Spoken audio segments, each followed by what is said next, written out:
Hello friend, welcome to S T tutorial YouTube channel. Friends, हम लोग नागरिक शास्त्र के एक रिवीजन क्लास को चला रहे हैं जो इसका चौथा पार्ट है। इसके पहले का वीडियो आप लोग प्लेलिस्ट में जाकर के देख सकते हैं, जो आपके सभी एग्जाम जेएससी प्रवक्ता परीक्षा, टीजीटी पीजीटी परीक्षा, एलटी ग्रेड, जीडीसी परीक्षा, सभी परीक्षा के लिए काफ़ी महत्वपूर्ण है। कुल इसमें 50 प्रश्न रखे गए हैं रिवीजन के तौर पर। इसमें सारे प्रश्न ही आपकी परीक्षा के लिए काफ़ी महत्वपूर्ण होंगे। तो प्रश्न का को जो है अंत तक जरूर देखिएगा, और वीडियो अगर अच्छा लगे तो चैनल को सब्सक्राइब, लाइक, दोस्तों में शेयर जरूर कीजिएगा। चलिए प्रश्न को शुरू करते हैं और आज का पहला प्रश्न देखते हैं। 51 नंबर प्रश्न है, नागरिकों के मूल कर्तव्य की सूची भारतीय संविधान के जिस अनुच्छेद में दी गई है वह कौन सा अनुच्छेद है? तो सही उत्तर हो जाएगा आपका ऑप्शन नंबर बी, अनुच्छेद 51 के ए में। ठीक है। स्वर्ण सिंह समिति की सिफारिश पर जो है 42वें संविधान संशोधन में जो है भारतीय संविधान के अनुच्छेद 51 ए के तहत जो है 10 मूल कर्तव्यों को रखा गया था, लेकिन 86वें संविधान संशोधन में, ठीक है, 86वें संविधान संशोधन जो इसमें 11वां मूल कर्तव्य जोड़ा गया था, तो ये रखा गया है आपका 51 के ए में। तो 11वां पूछेगा तो 86वां संविधान संशोधन और 42वें संविधान संशोधन को इसको रखा गया था। ठीक है। और स्वर्ण सिंह समिति के सिफारिश पर। 52 नंबर क्वेश्चन है, किन परिस्थितियों में भारत का राष्ट्रपति लोकसभा के आंग्ल भारतीय समुदाय के 2 सदस्यों को मनोनीत कर सकता है? तो सही उत्तर हो जाएगा आपका ऑप्शन नंबर बी, यदि राष्ट्रपति का यह मत है कि इस सदन में आंग्ल भारतीय समुदाय का पर्याप्त प्रतिनिधित्व नहीं है, तो जो है अनुच्छेद 331 में यह उपबंध किया गया है कि यदि राष्ट्रपति की यह राय है कि लोकसभा में जो है आंग्ल भारतीय समुदाय का प्रतिनिधित्व पर्याप्त नहीं है, तो वह लोकसभा में उस समुदाय के 2 से अधिक सदस्य का नाम निर्देशित कर सकेगा। तो बी ऑप्शन आपका इसमें सही हो जाएगा। 53 नंबर क्वेश्चन है, यदि भारत के राष्ट्रपति का पद अचानक रिक्त हो जाए और कोई उपराष्ट्रपति न हो तो कौन राष्ट्रपति बनता है? तो भारतीय सर्वोच्च न्यायालय का जो न्यायाधीश होता है उसको राष्ट्रपति बनाया जाता है। ठीक है। यदि भारत के राष्ट्रपति का पद अचानक रिक्त हो जाए, राष्ट्रपति न हो, उपराष्ट्रपति न हो, तब भारतीय सर्वोच्च न्यायालय का जो मुख्य न्यायाधीश होता है, इस पद पर कार्य करते हुए न्यायमूर्ति मोहम्मद हियातुल्लाह ने जो है कार्यवाहक राष्ट्रपति का पद इसी आधार पर जो है संभाला था। ठीक है। तो ये होगा भारत का सर्वोच्च न्यायालय का न्यायाधीश।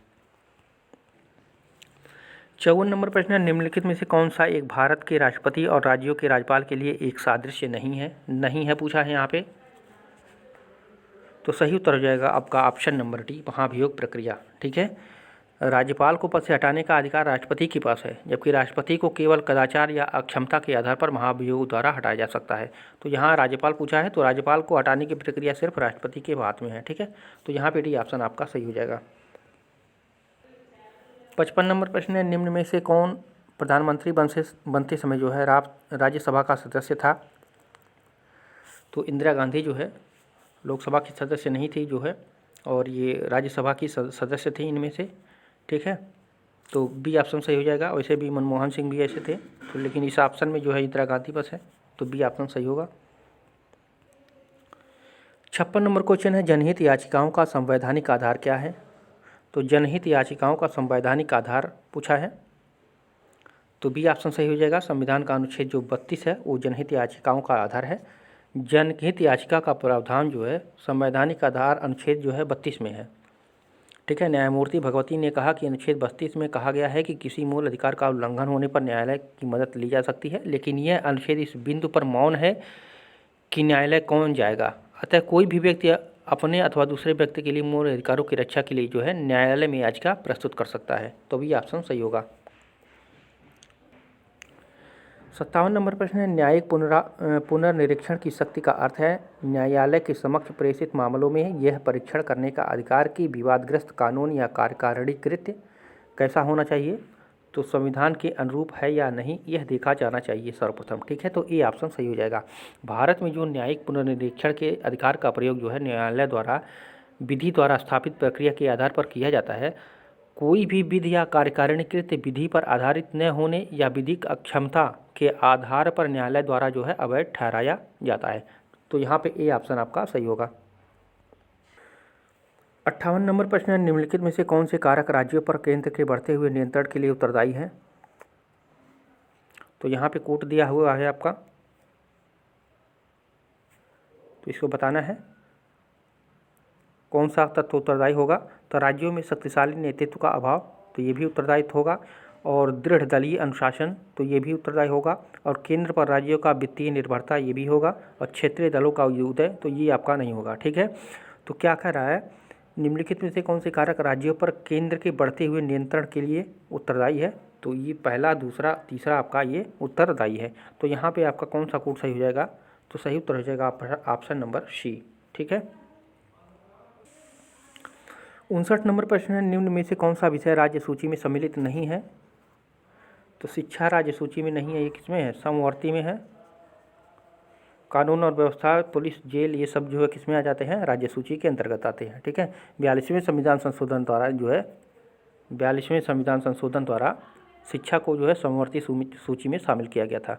ये भी याद रखिएगा, 42वें संविधान संशोधन द्वारा शिक्षा को समवर्ती सूची में शामिल किया गया था।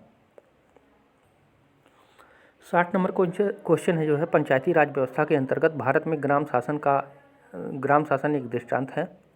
तो स्थानीय स्वशासन का सही है। प्रतिनिधि मूलक शासन का, ये भी सही है। जनवादी लोकतंत्र का, प्रत्यक्ष लोकतंत्र का, तो ये गलत है जाएगा। ठीक है, तो पंचायती राज व्यवस्था के अंतर्गत जो है भारत में ग्राम शासन एक दृष्टांत है। किसका किसका?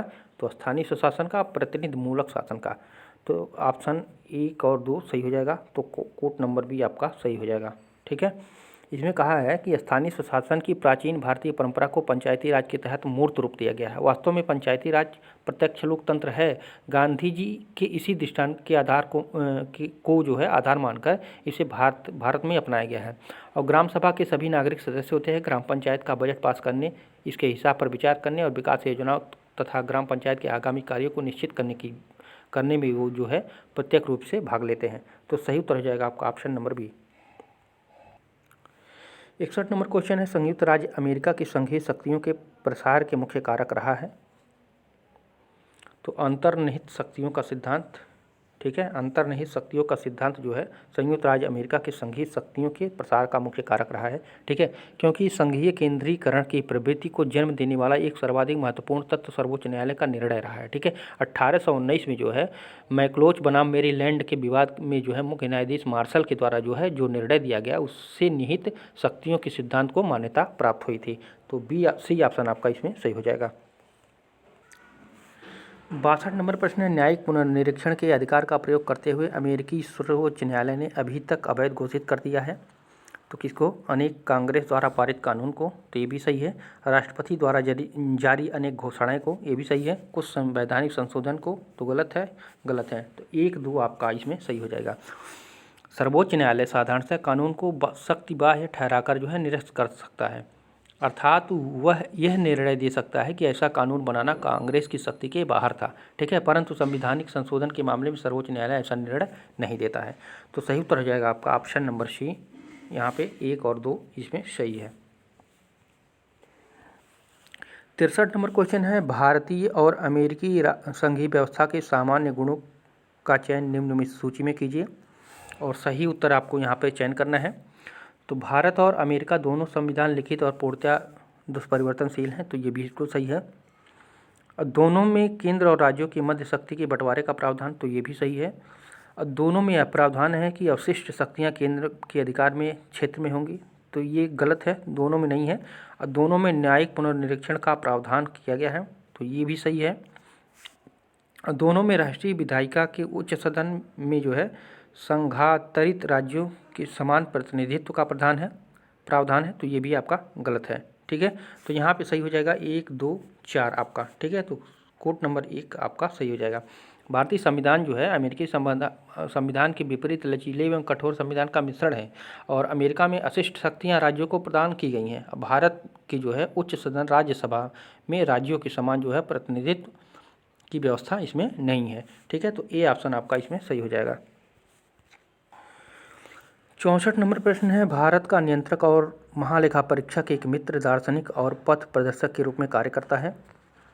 तो सार्वजनिक लेखा समिति के लिए, प्राक्कलन के लिए, सार्वजनिक उद्यमियों के लिए, ऊपर लिखे किसी समिति के लिए नहीं।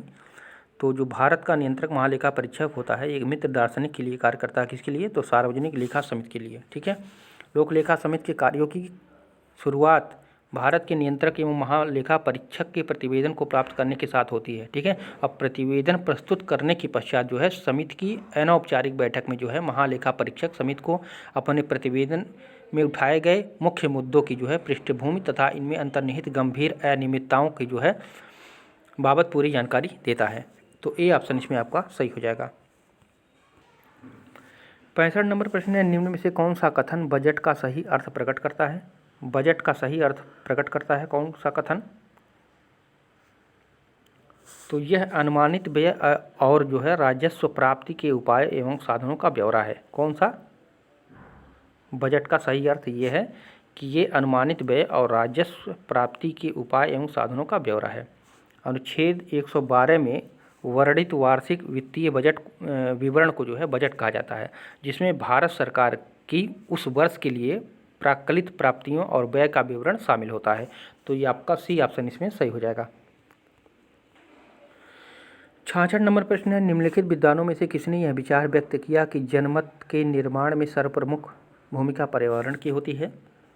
तो ये वाल्टर लिपमैन ने किया था। ठीक है, तो ए ऑप्शन इसमें आपका सही हो जाएगा। और वाल्टर लिपमैन ने अपनी पुस्तक इनकी थी एक पब्लिक ओपिनियन और तथा दी फैंटम पब्लिक नाम के जो है पहले अध्ययनों में जो है जनमत निर्माण के तथ्य को उस परिवेश से जोड़ा है जिसमें लोग रहते हैं।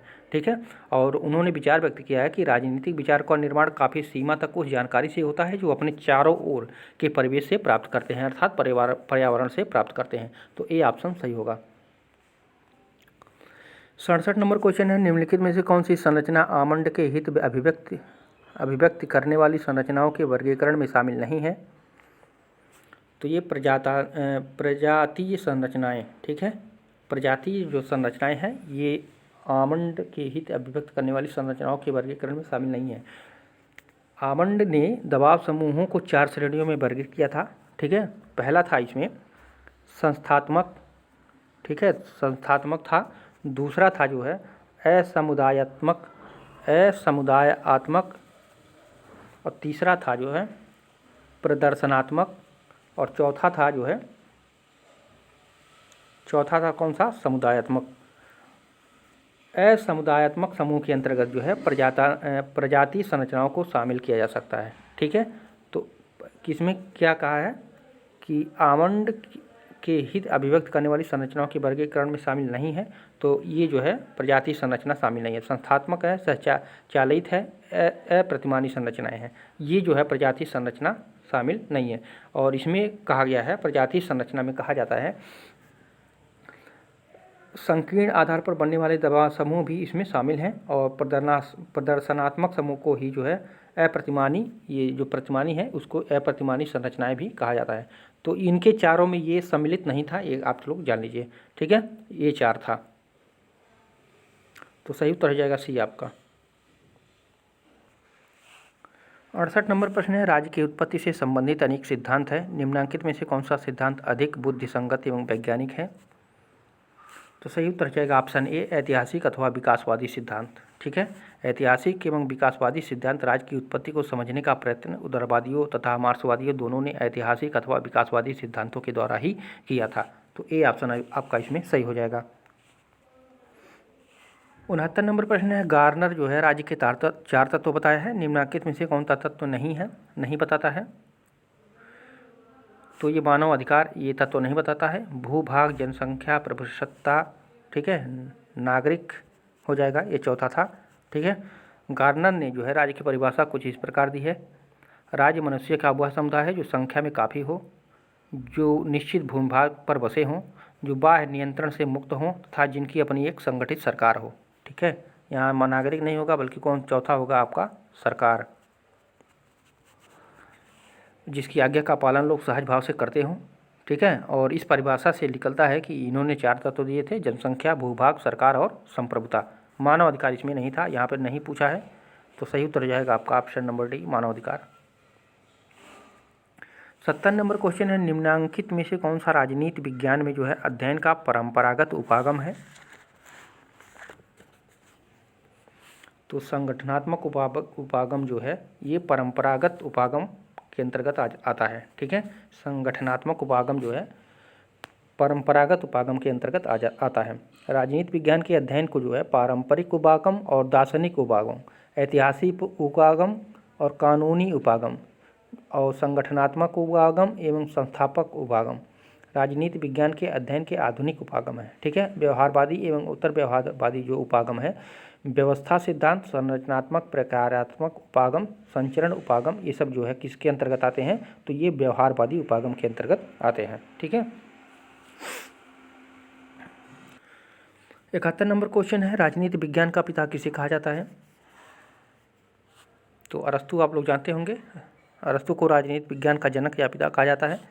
और अरस्तु जो है 384 से लेकर के 322 BC तक जो है महत्वपूर्ण की उनकी जो थी पॉलिटिक्स, और अरस्तु ने जो है आगमनात्मक पद्धति का सहारा लिया तथा राजनीति को एक वैज्ञानिक स्वरूप दिया था। तो ये सब जानते रहिए आप लोग। 72 नंबर प्रश्न है, राजनीति का संबंध समाज में मूल्यों के आधिकारिक आवंटन से है, यह किसने कहा है? तो ये कहा है किसी ने नहीं। ठीक है, तो डी ऑप्शन सही हो जाएगा। राजनीति का संबंध समाज के मूल्यों के आधारित आवंटन से है, यह परिभाषा कौन दिया था? तो ये दिया था डेविड स्टर्न ने, डेविड स्टर्न ने। ठीक है, तो इसमें से कोई सही नहीं है, इसको याद रखिएगा, यह परिभाषा दिया था डेविड स्टर्न ने। 73 नंबर प्रश्न है, संप्रभुता राज्य द्वारा आदेश देने वाली निरंकुश एवं शाश्वत शक्ति है, यह प्रजा और नागरिकों पर विधि द्वारा अनियंत्रित सर्वोच्च शक्ति है। संप्रभुता की यह परिभाषा निम्नलिखित में से किसके विचारों से मेल खाती है, वह कौन है? तो जीन बोधा ने कहा था। ठीक है, जीन बोधा के मत में जो है प्रभुसत्ता नागरिकों और प्रजाजनों पर प्रयुक्त की जाने वाली वह सर्वोच्च शक्ति है जो कानून द्वारा नियंत्रित नहीं होती, अर्थात कानून के जो है बंधन से मुक्त है। उसके अनुसार जो है प्रभुसत्ता एक राज्य में शासन करने की निरपेक्ष और अस्थायी शक्ति है। तो ये जीन बोधा द्वारा दिया गया था। 74 नंबर प्रश्न है, जब तक राज्य स्वतंत्र नहीं है, जहाँ स्वतंत्रता है वहाँ राज्य नहीं होगा। स्टेट एंड रिवोल्यूशन पुस्तक का लेखक कौन है जिसमें से उपरोक्त उदाहरण लिया गया है? तो ये थी V.I. लेनिन के। ठीक है, ये जो पुस्तक है द स्टेट एंड रिवोल्यूशन, तो V.I. लेनिन का बुक था, और इसी बुक में ये कहा गया था जब तक राज्य है स्वतंत्रता नहीं है, और जहाँ स्वतंत्रता है वहाँ राज्य नहीं होगा। ठीक है, तो ये पुस्तक भी आई थी आपका 1917 में। ठीक है, और इसके लेखक हैं लेनिन, और लेनिन ने ही उसमें उस पुस्तक में इस बात को कहा था। ठीक है, 75 नंबर प्रश्न है, यह किसने कहा है? पदार्थ मस्तिष्क की उपज नहीं है, बल्कि मस्तिष्क स्वयं पदार्थ की उच्चतम उपज है। तो ये कार्ल मार्क्स के द्वारा कहा गया था। ठीक है, कार्ल मार्क्स ने अपने द्वंद्वात्मक भौतिकवाद में माना कि पदार्थ मस्तिष्क की उपज नहीं है, बल्कि मस्तिष्क स्वयं पदार्थ की उच्चतम उपज है। उन्होंने कहा कि विचारों को पदार्थ से अलग करना असंभव है, क्योंकि पदार्थ ही समस्त रूप में बदलते हैं। और मार्क्स ने कहा कि मुख्य वस्तु पदार्थ है, और पदार्थ में परिवर्तन द्वंद्वात्मक प्रक्रिया द्वारा होते हैं। तो ऑप्शन नंबर ए आपका सही होगा। 76 नंबर प्रश्न है, पाश्चात्य राजनीतिक चिंतन के इतिहास में प्रथम राजनीतिक दार्शनिक किसे माना जाता है? तो सुकरात को माना जाता है। ठीक है, सुकरात को जो है प्रथम राजनीतिक दार्शनिक माना जाता है, और सुकरात ने प्रश्नोत्तर और परिभाषाओं की नई पद्धति अपनाई थी। और सुकरात ने राजनीति को एक कला माना, क्योंकि शासन करने वाले राज्य में सबसे संबंध रखने पड़ते हैं। राजनीति को वह चिंतन का विषय मानता है। तो ए ऑप्शन आपका इसमें सही हो जाएगा। फ्रेंड्स, अगर वीडियो अच्छा लग रहा हो तो चैनल को सब्सक्राइब कर दीजिएगा जो नए लोग हैं, और चैनल को लाइक कीजिएगा और कमेंट जरूर कीजिएगा। तो 77 नंबर प्रश्न है, यह किसने कहा? मजदूरों के लिए खोने का कुछ भी नहीं है, बल्कि उनकी जंजीरें ही टूटेंगी। विजय हेतु संसार उनका है, दुनिया के मजदूरों एक हो जाओ। तो ये किसने कहा था? तो ये कहा था कार्ल मार्क्स ने। ठीक है, कार्ल मार्क्स एवं एंगल्स ने द कम्युनिस्ट मैनिफेस्टो में यह कहा कि मजदूरों को खोने के लिए कुछ भी नहीं है, बल्कि उनकी जंजीरें ही टूटेंगे, और विजय के लिए जो है सारा संसार उनका है, और मजदूरों जो है एक हो जाओ। तो ए ऑप्शन आपका इसमें सही हो जाएगा। 78 नंबर प्रश्न है, एक विचारशील व्यक्ति पतित पशु है, यह कथन किसका है? तो ये रूसो का था। ठीक है, जीन जैक्स रूसो, इनको जे रूसो के नाम से जाना जाता है। उनके अनुसार जो है बुद्धि, विज्ञान और तर्क उस आस्था और नैतिकता को नष्ट करते हैं जिस पर समाज आधारित है। वे कहते हैं कि प्रबुद्ध तथा आडंबरपूर्ण व्यक्ति की अपेक्षा सीधे साधे मनुष्य में हमें कम विकृति मिलती है, इसलिए विचारशील मनुष्य जो है पतित पशु है। तो ए ऑप्शन सही हो जाएगा। 79 नंबर है, समाजवाद उस टोप की तरह है जिसकी शक्ल ही बदल गई है क्योंकि हर व्यक्ति इसे पहनता है। यह किसने कहा है? तो ये CEM जोड़ ने कहा है। ठीक है, तो ए ऑप्शन इसमें आपका सही हो जाएगा। 80 नंबर प्रश्न है, निम्नलिखित पुस्तकों में कौन सी पुस्तक कार्ल मार्क्स ने नहीं लिखी है? नहीं यहाँ पूछा है। तो ये स्टेट एंड रेवोल्यूशन ये किसके द्वारा लिखा गया है? तो ये लेनिन के द्वारा लिखा गया है, अभी हम लोग पढ़े हैं, लेनिन के द्वारा लिखा गया है। ठीक है, और the Poverty of Philosophy, Das Kapital और the Critique of Political Economy ये जो है किसके द्वारा लिखी गई है? तो ये कार्ल मार्क्स के द्वारा लिखी गई है।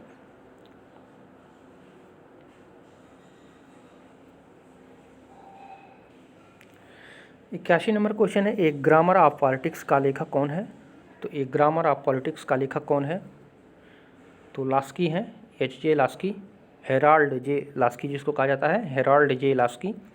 और इन्होंने इसकी रचना जो है 1925 में की थी। वे एक प्रसिद्ध जो है ब्रिटिश राजनीतिक विचारक एवं शिक्षक थे और इन्होंने जो है बहुलवाद की वकालत की तथा प्रजातांत्रिक समाजवाद को जो है प्रश्रय भी दिया था। तो ए ऑप्शन इसमें आपका सही हो जाएगा। 82 नंबर प्रश्न है, राजनीति में व्यवहारवादी आंदोलन का बौद्धिक पिता किसे माना जाता है? तो चार्ल्स ई मेरियम को। ठीक है, इनको जो है व्यवहारवादी आंदोलन का बौद्धिक पिता माना जाता है। तो बी ऑप्शन इसमें आपका सही हो जाएगा। 83 नंबर प्रश्न है, डेविड ईस्टन ने 1969 में अपने अध्यक्षीय भाषण में नूतन क्रांति का आह्वान करते हुए कौन सा बिंदु नहीं बताया था? तो तकनीक के पूर्व तत्व सही है, व्यवहारवादी शोध यथार्थ को विस्मित न करे ये भी सही है, उत्तर व्यवहारवाद का कार्य विज्ञान के अवरोध को तोड़ना है ये भी सही है, मूल्य पवित्र होते हैं तो ये इन्होंने नहीं बताया था। ठीक है, तो डी ऑप्शन आपका सही हो जाएगा, मूल्य पवित्र होते हैं ये उन्होंने नहीं बताया था। 1969 में डेविड ईस्टन ने अपने अध्यक्षीय भाषण व्यवहारवाद में संशोधन लाते हुए मूल्यों पर बल दिया तथा कहा कि उत्तर व्यवहारवाद में जो है तथ्यों एवं मूल्यों का समावेश होगा और उत्तर व्यवहारवाद में उन्होंने दो प्रमुख लक्षण बताए, प्रासंगिकता एवं कार्य का। ठीक है, तो ये आपका डी ऑप्शन इसमें सही होगा क्योंकि ये बिंदु नहीं बताया था। 84 नंबर प्रश्न है, भारतीय संदर्भ में लोकतांत्रिक समाजवाद के सिद्धांत का समर्थक कौन है? लोकतांत्रिक समाजवाद का समर्थक कौन है? तो जवाहरलाल नेहरू हैं। ठीक है, नेहरू ने भारतीय प्रतिनिधि के रूप में जो है 1927 में ब्रुसेल्स कांग्रेस में हिस्सा लिया, वहीं से वे समाजवाद के संपर्क में आए थे और बाद में इन्होंने कहा कि पूंजीवाद को धीरे धीरे लोकतांत्रिक समाजवाद में बदला जा सकता है। ठीक है, तो ए ऑप्शन आपका इसमें सही हो जाएगा। 85 नंबर प्रश्न है, निम्नांकित बात किसने लिखी है? सिद्धांतों के बिना राजनीति, श्रम बिना धन, आत्मा के बिना आनंद, चरित्र के बिना ज्ञान, नैतिकता के बिना वाणिज्य, मानवता के बिना विज्ञान और त्याग के बिना पूजा नहीं होती। तो ये कहा था मोहनदास करमचंद गांधी ने, यानी महात्मा गांधी ने। ठीक है, तो डी ऑप्शन सही हो जाएगा। 86 नंबर प्रश्न है, यह किसने कहा, यह किसके बारे में कहा गया है? असंतोष यानी फैलाने वालों के अत्यंत खतरनाक अगुवाओं में एक एवं सचमुच में भारतीय अशांति के जनक वैलेंटाइन सिरोल। तो ये किसके बारे में कहा गया है? तो ये बाल गंगाधर तिलक के बारे में कहा गया है। ठीक है, तिलक जो है, बाल गंगाधर तिलक जो है प्रथम राष्ट्रवादी नेता थे जिन्होंने स्वराज को सबसे पहले अपना लक्ष्य बनाया। उन्होंने गणपति एवं शिवजी महोत्सव प्रारंभ किया। लॉर्ड मॉन्टेस्क्यू ने कहा भारत में एक ही वास्तविक उग्रवादी है और वह है बाल गंगाधर तिलक, और सर वैलेंटाइन सिरोल उन्हें भारत में अशांति के जन्मदाता समझते थे। ठीक है, तो ये सारे तथ्य कहा गया है किसके लिए? बाल गंगाधर तिलक के लिए। 87 नंबर प्रश्न है, मैं समाजवादी और गणतंत्रवादी हूँ, यह कांग्रेस के एक अधिवेशन में अपने अध्यक्षीय भाषण में किसने कहा था? तो ये जवाहरलाल नेहरू ने कहा था। ठीक है, जवाहरलाल नेहरू ने कहा कि मैं स्वीकार करता हूं कि मैं एक समाजवादी और गणतंत्रवादी हूं तथा किसी राजा या रानी में विश्वास नहीं रखता हूं। यह बात उन्होंने जो है 1929 ईस्वी में जो है लाहौर अधिवेशन में कहा था। ठीक है, लाहौर अधिवेशन में ये बात कही थी। तो यहाँ पे दो प्रश्न बनते हैं। लाहौर अधिवेशन जो है वो कब हुआ था, तो 1929 में। और 1929 में ये कहा था कि मैं समाजवादी और गणतंत्रवादी हूँ। यह कांग्रेस के अधिवेशन में जो है अपने भाषण दिया था लाहौर वाले। 88 नंबर प्रश्न है, निम्नलिखित में से कौन सा युग्म सही सुमेलित नहीं है। यहाँ पे नेगेटिव पूछ रहा है। Jawaharlal Nehru, marks and Gandhi socialism, तो यही तो गलत हो गया पहले ही। ठीक है, मार्क्स ने जो है लिखा था दास कैपिटल, और गांधी ने हिंद स्वराज, गांधी ने हिंद स्वराज, ये तो सही है। Ram Manohar Lohia bill to power, तो इनका भी ये सही है। और मार्क्स जो है दास कैपिटल, ये भी सही है। ठीक है, और मार्क्स एंड गांधी सोशलिज्म, इसको किया था कौन, मार्क्स से ही नहीं किया था। ठीक है, मार्क्स ने ही किया था, ये पंडित जवाहरलाल नेहरू नहीं किए थे। तो यहाँ पे नेगेटिव पूछा है, कौन सही नहीं है, तो ये सही उत्तर हो जाएगा आपका ऑप्शन नंबर ए, क्योंकि ये जो है मार्क्स द्वारा ही लिखा गया है। 89 नंबर है, निम्न में से कौन सा युग्म सही सुमेलित नहीं है। यहाँ भी नेगेटिव पूछा है। तो Jawaharlal Nehru wheel of history, तो व्हील ऑफ हिस्ट्री पुस्तक के लेखक जो है जवाहरलाल नेहरू नहीं है, ये है राम मनोहर लोहिया। ठीक है, राम मनोहर लोहिया है इस पुस्तक के लेखक, याद रखिएगा। और जॉन रस्किन की पुस्तक है अनटू द लास्ट, ये सही है। और जियोवन्नी सार्टोरी का है डेमोक्रेटिक थ्योरी, ये भी सही है। पामर एंड पार्किंसन का इंटरनेशनल रिलेशंस, ये भी सही है। ठीक है, तो यहाँ पे कहा रहा कि कौन सा नहीं है, तो ये सही हो जाएगा आपका option number D, Jawaharlal Nehru the wheel of history, ये है राम मनोहर लोहिया का। 90 नंबर प्रश्न है, साधन बीज की तरह होते हैं और साध्य वृक्ष हैं। जो बीज और वृक्ष के में संबंध वही है, अनुल्लंघनीय संबंध साधन और साध्य में है। यह किसने कहा है, तो महात्मा गांधी ने कहा है। ठीक है, गांधी ने अपने दर्शन में साधन एवं साध्य की व्याख्या की। साधन एवं साध्य को उन्होंने बीज एवं वृक्ष से संबंध किया तथा कहा कि किसी भी कार्य के लिए साधन जैसा होगा साध्य की भी प्राप्त उसी प्रकार की होगी। ठीक है, तो सी ऑप्शन सही हो जाएगा। 91 नंबर प्रश्न है, कुछ पुस्तकों में यहाँ एक सूची दी गई है, इनमें से कौन सी पुस्तक रजनी कोठारी ने लिखी है। तो पॉलिटिक्स इन इंडिया, यही तो है उनकी। ठीक है, रजनी कोठारी की ही पुस्तक है पॉलिटिक्स इन इंडिया।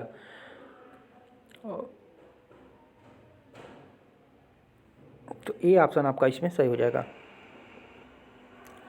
92 नंबर प्रश्न है, लोकतंत्र उस राजनीतिक व्यवस्था का द्योतक है जिसमें तो जिसमें श्रमजीवी वर्ग एवं तानाशाही हो। ठीक है, तो यहाँ पे डी ऑप्शन सही हो जाएगा। लोकतंत्र उस राजनीतिक सत्ता का द्योतक है जहाँ श्रमजीवी वर्ग की तानाशाही का अभाव होता है। ठीक है, तो यहाँ पर जो है श्रमजीवी वर्ग के तानाशाही का अभाव होता है और श्रमजीवी वर्ग की तानाशाही समाजवादी राज्य की व्यवस्था की पहचान है। तो यहाँ पे डी ऑप्शन आपका सही हो जाएगा। 93 नंबर प्रश्न है, निम्नांकित में से कौन सा तत्व संघीय व्यवस्था का नहीं है। तो लिखित संविधान, केंद्र और राज्यों के बीच शक्तियों का विभाजन, सुदृढ़ न्यायपालिका, ये तो सही है। प्रबुद्ध नौकरशाही, ये सही नहीं है। ठीक है, तो यहाँ पे डी ऑप्शन सही हो जाएगा क्योंकि नहीं पूछा है। ठीक है, संघीय व्यवस्था का मुख्य लक्षण होता है न्यायपालिका, लिखित संविधान, ये सब होते हैं। और प्रतिबद्ध नौकरशाही जो है ये एकात्मक शासन प्रणाली का लक्षण है। ठीक है, एकात्मक शासन प्रणाली का है, तो इसको याद रखिएगा। प्रतिबद्ध नौकरशाही जो है एकात्मक शासन प्रणाली का लक्षण है। 94 नंबर प्रश्न है, लुसियन पाई की राय में राजनीतिक विकास की दिशा में प्रथम कदम है। तो राष्ट्र राज्य व्यवस्था का विषय, ये उसका प्रथम कदम है। ठीक है, लुसियन पाई ने अपनी पुस्तक जो थी उनकी एस्पेक्ट्स ऑफ पॉलिटिकल डेवलपमेंट में जो है राजनीतिक विकास को संस्कृतियों के विसरण के रूप में देखा तथा कहा कि पुरानी जीवन शैली को नई प्रकार की मांगों के अनुरूप ढाल लेना चाहिए। आगे उन्होंने कहा कि राजनीतिक विकास की दिशा में जो है प्रथम कदम राष्ट्र राज्य व्यवस्था का उद्भव है। ठीक है, तो सी ऑप्शन आपका इसमें सही हो जाएगा। 95 नंबर प्रश्न है, निम्नांकित में से कौन सा संसदीय शासन प्रणाली का तत्व नहीं है। तो मंत्रिमंडल जो है राज्याध्यक्ष के प्रति उत्तरदायी, यही तो नहीं है। ठीक है, राज्याध्यक्ष कहाँ हो गया। सामूहिक उत्तरदायित्व होता है मंत्रिमंडल संसद के निम्न सदन के प्रति जो है उत्तरदायी होता है। प्रधानमंत्री जो है साधारण अध्यक्ष होता है, तो ये भी सही है। तो ए ऑप्शन इसमें आपका गलत हो जाएगा। 96 नंबर प्रश्न है, निम्नांकित देशों में से किसी एक में संसदीय शासन व्यवस्था नहीं है, वह कौन सा देश है? तो संयुक्त राज्य अमेरिका में, ठीक है, संयुक्त राज्य अमेरिका में संसदीय शासन व्यवस्था नहीं है। संयुक्त राज्य अमेरिका में जो है अध्यक्षात्मक शासन व्यवस्था है, ठीक है। इस व्यवस्था में जो है पृथक्करण का सिद्धांत कार्य करता है। इस व्यवस्था में राष्ट्र का अध्यक्ष एवं सरकार का अध्यक्ष एक ही व्यक्ति होता है, जबकि संसदीय व्यवस्था में जो है अलग अलग होते हैं, ठीक है। तो ए ऑप्शन आपका सही हो जाएगा।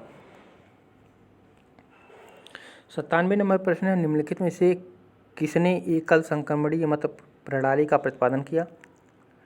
तो ये थॉमस हेयर ने, ठीक है। एकल संक्रमणीय मत प्रणाली का प्रतिपादन जो है अंग्रेजी विचारक थे थॉमस हेयर, इनके द्वारा जो है 1851 ईस्वी में किया गया था। और इससे पूर्व जो है डेनमार्क के मंत्री कार्ले एंड्रे ने 1793 ईस्वी में जो है इस पद्धति का विकास किया था। इस प्रणाली में जो है मतदाता को समस्त प्रत्याशियों के नाम की सूची सौंपी जाती है तथा मतदाता जो है अपनी प्राथमिकता का चयन करते हुए समस्त प्रत्याशियों को या कुछ प्रत्याशियों को जो है अपना मत दे सकते हैं। तो ये आपका ऑप्शन नंबर सी सही हो जाएगा। 98 नंबर प्रश्न है, समानुपातिक प्रतिनिधित्व प्रविधि निम्नांकित में से किसको समुचित प्रतिनिधित्व प्रदान करने में सहायक है? तो ये बहुसंख्यकों को समुचित प्रतिनिधित्व करने में सहायक है, ठीक है। तो बी ऑप्शन इसमें सही हो जाएगा। राजनीतिक विकास की दिशा में जो है प्रथम कदम, देखिए यहाँ पे गलत हो रहा है आंसर आपका, क्या कह रहा है, समानुपातिक प्रतिनिधित्व प्रविधि में निम्नांकित में से किसको समुचित प्रतिनिधित्व प्रदान करने में सहायक है?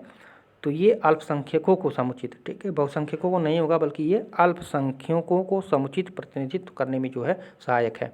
समानुपातिक जो होता है, समानुपातिक प्रतिनिधित्व वह प्रणाली है जिसमें मतदाता एक से अधिक उम्मीदवारों को अपनी अपनी पसंद के क्रम में रख सकते हैं ताकि बहुमत के साथ साथ जो है अल्पमत या अल्पसंख्यकों को भी उचित प्रतिनिधित्व दिया जा सके, ठीक है। तो सी ऑप्शन सही होगा। 99 नंबर प्रश्न है, राजनीतिक विकास का उदारवादी सिद्धांत निम्नांकित में से किस बिंदु पर अधिक बल देता है? तो ये देता है संस्थीकरण पर, ठीक है, संस्थीकरण पर या संस्थाकरण पर कह सकते हैं। तो राजनीतिक विकास की दिशा में प्रथम कदम जो होता है राष्ट्र राज्य व्यवस्था का विकास है और संस्थागत व्यवस्थाएं ही सही तरीके से राजनीतिक विकास ला सकती हैं, ठीक है। तो यहाँ पे भी ऑप्शन आपका सही हो जाएगा। 100 नंबर क्वेश्चन है, भारत सोवियत शांति मैत्री और सहयोग संधि कब हुई थी? तो ये हुआ था 1971 में, ठीक है। भारत एवं रूस के बीच शांति मैत्री और सहयोग की संधि जो है 1971 में हुई थी। और सन 1971 में बांग्लादेश के संकट ने भारत और सोवियत संघ में जो है अभूतपूर्व मैत्री स्थापित करवा दी। यह संधि 20 वर्षीय थी, ठीक है। तो आपका ऑप्शन नंबर ए इसमें आपका सही हो जाएगा। तो फ्रेंड्स, हम लोग चौथे पार्ट में भी 50 क्वेश्चन को रिवीजन किया। कैसा लगा वीडियो कमेंट करके बताइएगा। फिर मिलते हैं अगले पार्ट में। पूरा वीडियो देखने के लिए आप सभी को धन्यवाद।